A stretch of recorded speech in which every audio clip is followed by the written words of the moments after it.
conversation about COVID. Isn't it interesting that I can sit and chat about COVID with friends and family? Well, rarely, I suppose. But we're not allowed to say much on social media. Of course, I'm banned, so if I was to place this on a social media account, I'd be removed from the account, banned, or my account taken, or be put on a 30-day plan, a 30-day ban. Now, you may or may not want to listen to the many people, the many parts of the jigsaw puzzle that we try and put together to work out what's going on in this world right now.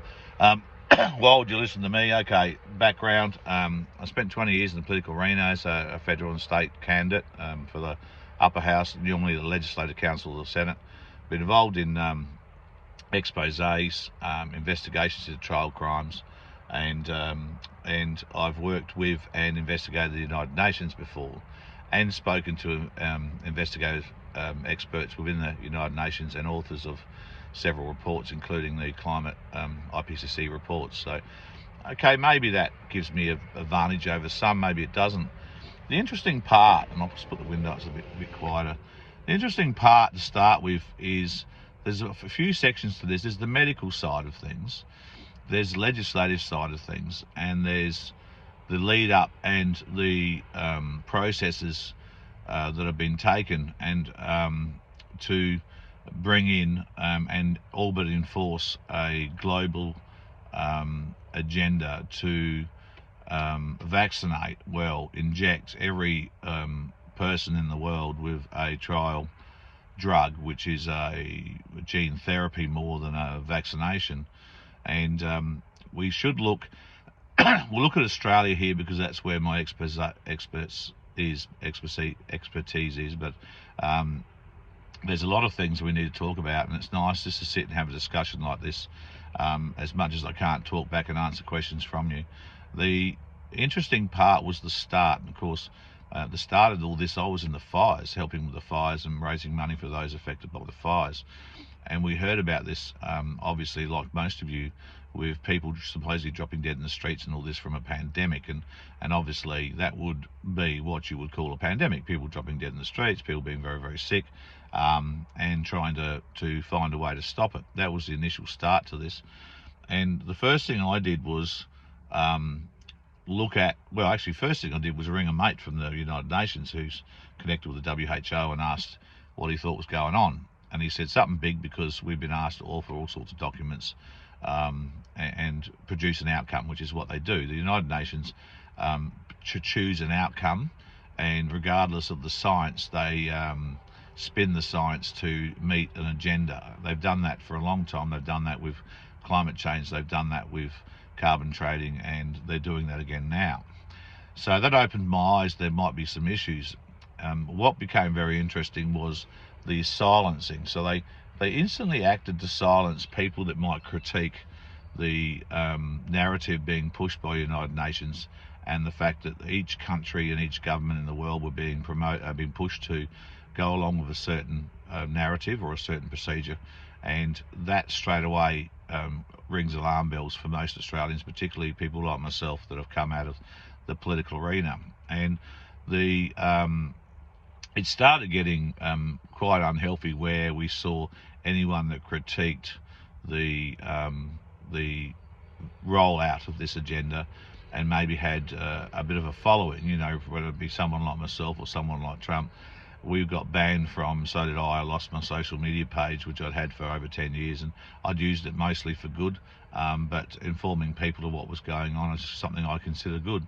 The first step there, you see, is an attempt to undermine democracy itself. So that's been a global issue for the United Nations for some time, with the steps they've taken with their Agenda 21 and Agenda 30 to have a one world government. And we're seeing very much the steps in place for that now, where the governments in Australia particularly and in the US used to have certain health advisors, and those health advisors didn't wish to go along with this narrative that the only way out of a pandemic, and calling this a pandemic, was to all take part in a medical trial. And they got sacked. And this is the top leading experts that used to and always have provided decent medical advice to governments as to how to deal with certain issues. It goes on then, I'll go to the legislative side for a moment, because I think that's pretty important, and it might be something that not a lot of people know about.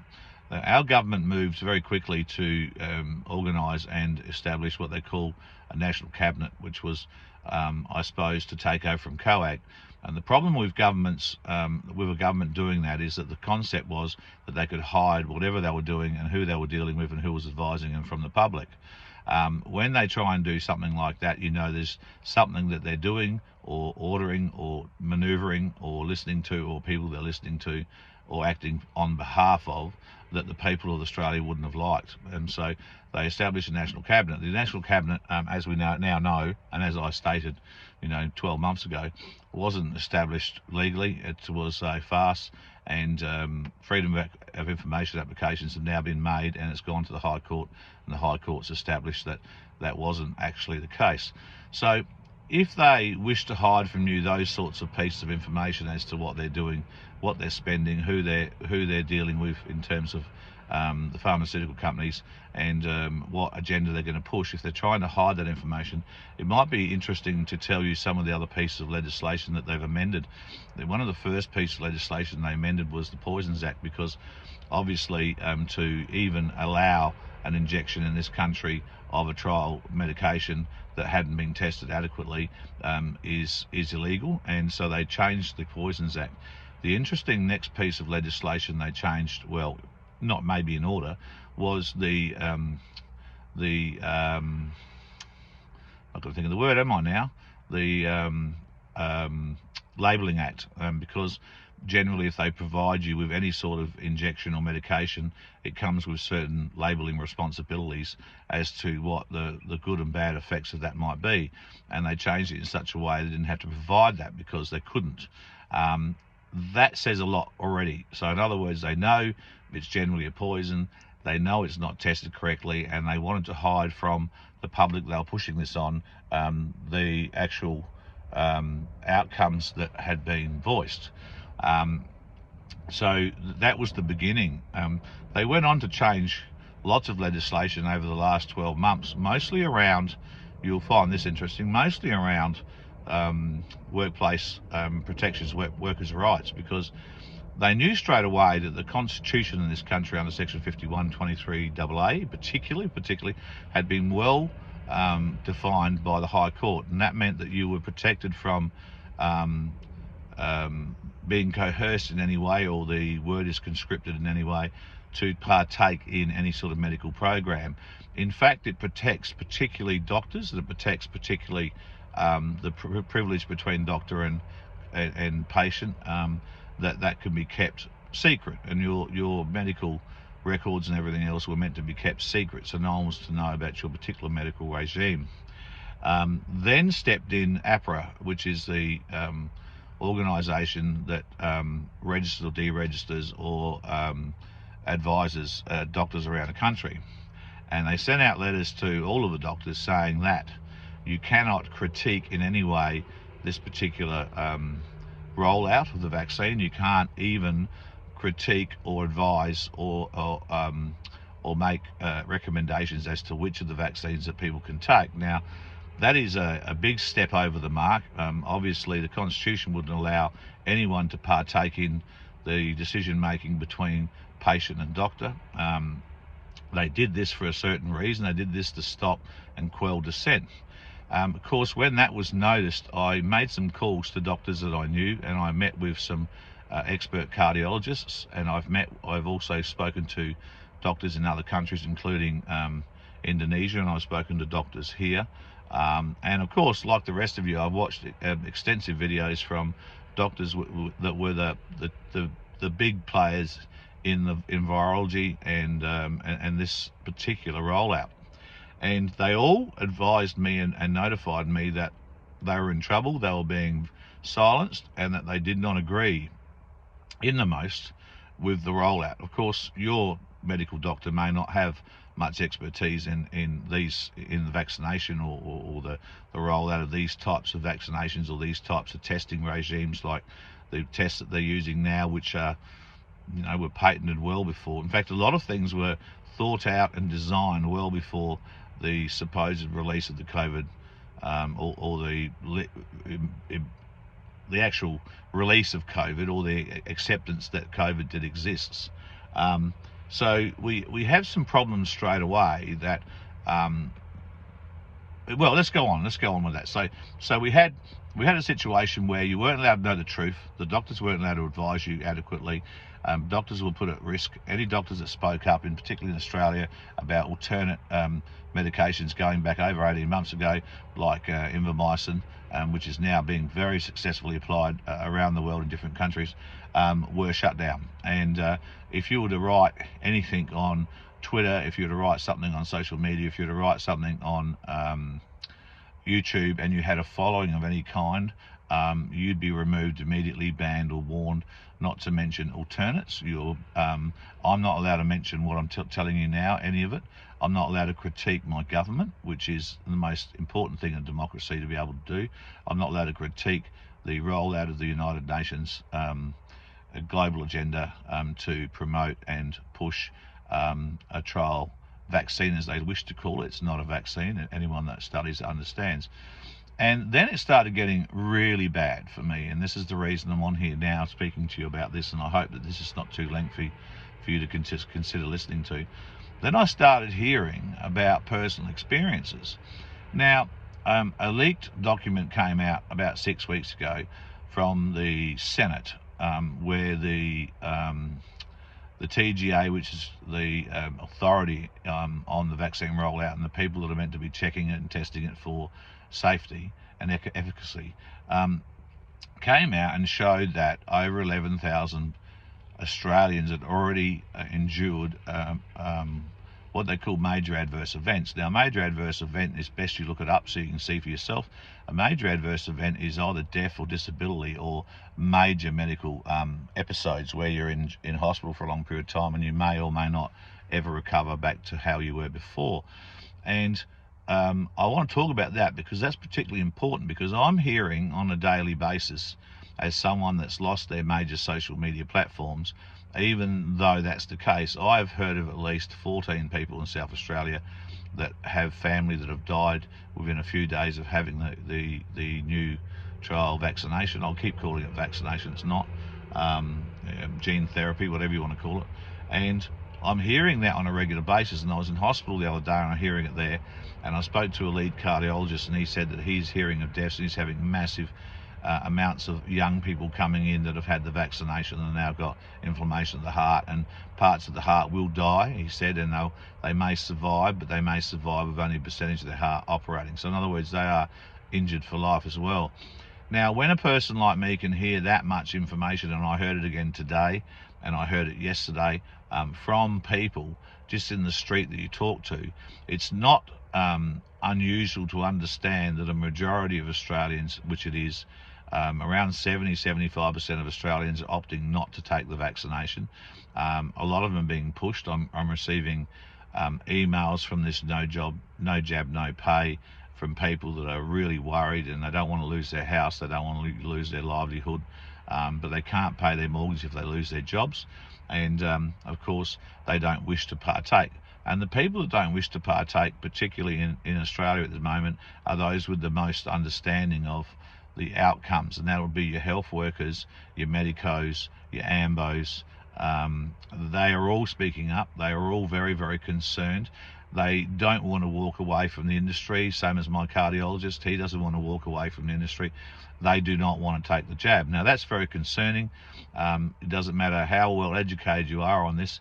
If the people that are well educated and have a better understanding of our medications and pharmaceuticals and so forth are seeing massive events like this in South Australia alone, in ICUs in South Australia, there's people there right now that have had adverse reactions that may or may not die. And the part that's important, you must listen to this, the part that's important, if we have 10, 20, 30, 40, I suggest 60, 70,000 major adverse events already in Australia, none is being reported. So we watch the TV, and I don't watch a lot of mainstream TV, particularly the news, but we saw last night advertisements continually saying this is about I'm taking the jab, I'm rolling up my sleeve to protect my family, to protect the community, to open up. Now, we all know already, and everybody, whether they've had a vaccine or not, are well aware that whether you're vaccinated or not, you can still catch COVID, you can still share COVID, you can transmit COVID, and you can get sick from COVID. And therefore, the concept that if we can have a certain percentage of people vaccinated, we'll open up and we'll go back to normal is irrelevant, totally irrelevant. What it's about is whether or not you get sick from it. Hang on, sorry, just hanging up on someone. So it's personal choice now. It's personal choice. If you take the experimental vaccination, you could get very, very sick and or die. If you catch COVID, you could suppose you get sick and or die. So we should be looking at those stats, the genuine stats, but of course they're not publishing those. If you go to the health websites, you'll find all sorts of stats that make no sense, like our government buying 200 million doses when there's only 25 million people in our country. That works out to 8 each. Something's going on seriously, because they know they can't get a majority, and why would they have purchased 8 for each person? So obviously this gene therapy is not going to stop at 1 or 2 jabs. We know that. We know that people are getting sick from it, and it's not being publicised. We know that those that wish to talk like this in a educated manner about what's going on aren't allowed to. We know that the leading doctors around the world that have always advised Parliament, that are the people having the most success with treating this particular COVID strain, SARS V10, whatever it is, they are having great success by using alternate medicines. Some of them have been banned from operating, some of them are training others. So we have this split in the community, particularly in the medical community, where some doctors are just doing as they're told so they can keep getting paid. Other doctors are standing up and saying this is unhealthy, this is unsafe.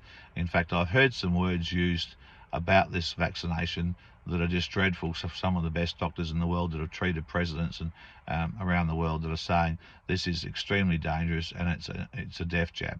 And we are seeing this sort of damage being done by it already, and yet nothing's being told, nothing's being said, and we don't even know, and no one knows what the outcome may be in 12 months' time or 2 years' time, to childbirth, to fertility, to long-term heart issues, health issues. And what we are seeing quite clearly also is those countries and those states in our country particularly that have got lockdowns, full masks, lockdowns, stay home orders, everything else, they have got hundreds and hundreds of cases every day supposedly. Yet the areas where I am now, where we're not wearing masks and wandering around doing what we like, have none. In fact, the countries that have taken the route of give up and just get on with life are actually effectively doing much better. So it looks to me quite comfortably that the rollout has been cooked. It's not a good rollout. The decisions being made have proven to be wrong. The hiding of information is generally a sign of corruption of some form. If we follow the money, which is something we do politically, we follow the money. If we follow the money, billions and billions of dollars are ending up in the same hands that they always end up in. So if you look at the Rothschilds Foundation, who talked about this 10 years ago and who patented the tests, we see that they've made billions and billions of dollars, as they do always. We see that the multinational companies have all made billions of dollars. We see the creation of hundreds and hundreds of new billionaires based around being involved in the rollout of the vaccine or the testing, which it's been more expensive than the vaccine itself. And so, as usual, the money ends up in the wrong pockets, and the small businesses and everybody else are suffering. And there's other suffering results of this. There's the children who are growing up at a pivotal moment in their life, wearing masks and being frightened of an invisible boogeyman. We have people that have lost everything and all their finances or been kicked out, now living on the street. There's the mental health aspects of that sort of damage that isn't being taken into account. When you take into account the best health of a country, you take into account a variety of issues. What's happening here is our government isn't doing that. Our government is working on demands and expectations placed on them by the United Nations, WHO. They're not even listening to their own doctors or their own experts anymore. This is an international, global rollout of a what could be said to be an attempt of an agenda to take control of the world governments, and we've seen them successfully do that for the first time now, at the expense of lives. And unfortunately, if we go back through world history, it's not unusual to see thousands, if not millions, of people die from the poor mistakes of those people that think they know better than the rest of society. And that's the problem we have. We're losing out. Now, the other problem you've got to look at is when you lose your rights and liberties, like your workplace rights or your constitutional protections are watered down by effects like this. It's rare they get given back. And so the long fight we've had in this country for decent workplace regulations and decent healthcare regulations and decent freedoms to make informed decisions, whether that be politically or medically, when they're taken away, they're rarely given back. And that means that we're up for a long fight on the way out of this, and the costs to this country would be in the tens of billions, it may be more than that, borrowed money. And you should also look to where that money has been borrowed from and at what sort of interest rates, because you and your family will be paying that back for the next 2 decades. And the biggest problem is this: if they get away with this now, do you really think that they won't continue this method? Because if certain people are pushing this agenda, which I think they are, it's no longer a conspiracy theory. These people like to earn lots of money. They have billions, but they want billions more, and they're willing to take those billions at the expense of lives, of democracies, of social social. The biggest problem we're seeing now, and I would use the word social, is the decline of support for each other. We're seeing personal attacks. We're seeing people that have been sold by the media reporting that this is the only safe way out, attacking those that haven't made the same decision, that have made different decisions. We've never seen that before. We've seen it politically. We've seen, the left and right of politics attack each other. We've never seen medically families attacking each other for their decisions. And the decision is simply this: they are telling you, if you take a trial vaccination, that it may help you fend off the worst outcomes if you catch COVID. All right, that's all they're telling you. You're not going to save the world. You're not going to save your family and your community. The best you can do is save yourself. Ivermectin and the different drugs being used successfully in other countries can actually ward off. So they're a better outcome, but of course there's no financial outcome for certain players. And those that do nothing, that have a good immune system, will just get sent home as they are and maybe get a headache or the sniffles, and their immune system will fight this and they'll get through it. So what should have happened, I don't know. I think what should have happened is we should have protected the elderly. We should have protected the immune compromised people. I don't think we should have rolled out something like this. I think they should have been learning from this. They should be saying, this hasn't worked. We've caused more devastation by doing this than we would have if we had taken a more proactive approach and an honest approach. And they shouldn't have stopped listening to those people who have been advising governments for years successfully. You can share this if you like. Obviously I could talk about this for hours, and all of us can. Most of us have seen what's going on, but we're absolutely certain, I'm absolutely certain, that this rollout of a new trial gene therapy is not working. I think it's going to be one of the most devastating things that's ever happened to our world. I think the loss of freedoms, loss of democracy, and the loss of our liberties will be something we'll pay for a long time, and financially we'll pay for this for a long time. And I don't know how we'll claw our way back to having some more control of our governments, because you must remember that the most important aspect to democracy is that we control our governments, and our governments do as they're told by we the people, and that we maintain and retain the powers to get rid of governments if they do wrong, and elect governments that make promises that we like, and that those promises should be held to. We should hold them to account when they breach them. And I think we're going to lose a large slice of democracy at the same time.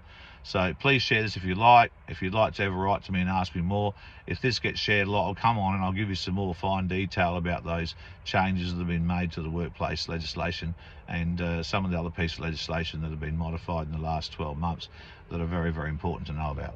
Thank you.